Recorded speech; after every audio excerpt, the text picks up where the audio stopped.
Israel Hamas से शुरू हुई मिडिल ईस्ट की जंग अब धीरे धीरे लेबनान तक पहुंचती जा रही है। लेबनान का हिजबुल्ला समूह लगातार इजरायल पर हमलावर है।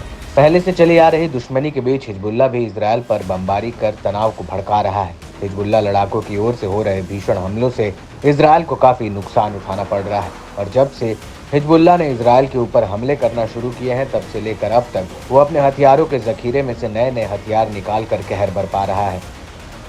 एक बार फिर लेबनान के इस्लामी प्रतिरोध ने इजरायली सीमा में घुसकर हमला करने के बाद चौंका देने वाला दावा किया।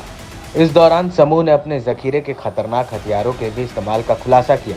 हिजबुल्ला ने अपने वाबेल इराम यानी इम्प्रोवाइज्ड रॉकेट असिस्टेड म्यूनिशन पर ये पर्दा हटाया है। इसका इस्तेमाल लेबनानी फिलिस्तीनी बॉर्डर के पास एक इजरायली सैन्य अड्डे को निशाना बनाने के लिए किया गया था। बताया गया कि पहली बार लेबनान में ही बने वाबेल भारी रॉकेट का सीधा इस्तेमाल किया गया। इससे जबरदस्त विनाश हुआ और इजरायली साइट आग के हवाले हो गई। इस बीच दक्षिणी लेबनान में नागरिकों की बस्ती पर इजरायली हमलों पर हिजबुल्ला चीफ ने बड़ी हुंकार भरी। सैयद हसन नसरल्ला ने कहा कि नागरिकों पर हमले के लिए लड़ाकों ने उन पर इजरायली बस्तियों पर हमला करेंगे जिन पर अभी तक हमला नहीं हुआ है।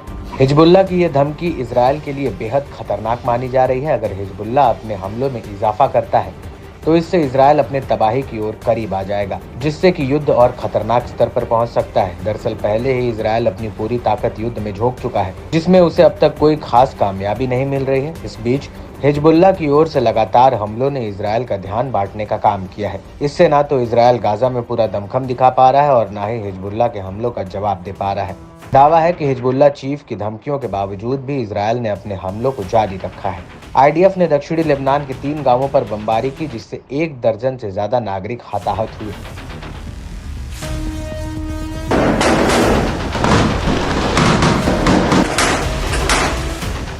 इसके जवाब में हिजबुल्ला ने आधी रात में ही उत्तरी कब्जे वाले फिलिस्तीन में अबीरीम बस्ती पर पहली बार कत्यूशा रॉकेटों से हमला करने का दावा किया। इसमें इजरायल को बड़े नुकसान के आकलन की भी बात सामने आई है। लड़ाकों ने कब्जे वाले लेबनानी शिबा फर्म्स में रुवैसत अल कर्न सैन्य अड्डे को निशाना बनाया। सेनानियों ने रामीम बैरक के पास बुरकान रॉकेट और मेटुला साइट पर तोपखाने के गोले से तैनात इजरायली सैनिकों को निशाना बनाया।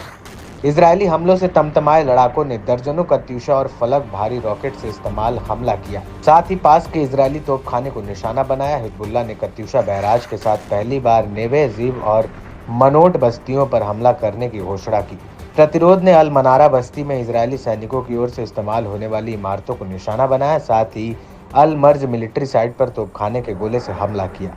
रेजिस्टेंस ने दावा किया कि एक तरफा ड्रोन का इस्तेमाल करते हुए उसने अल अबाद साइट पर बने तकनीकी उपकरणों को अपना शिकार बनाया, जिससे इजरायल सेना के इलाके में पकड़ को कम किया।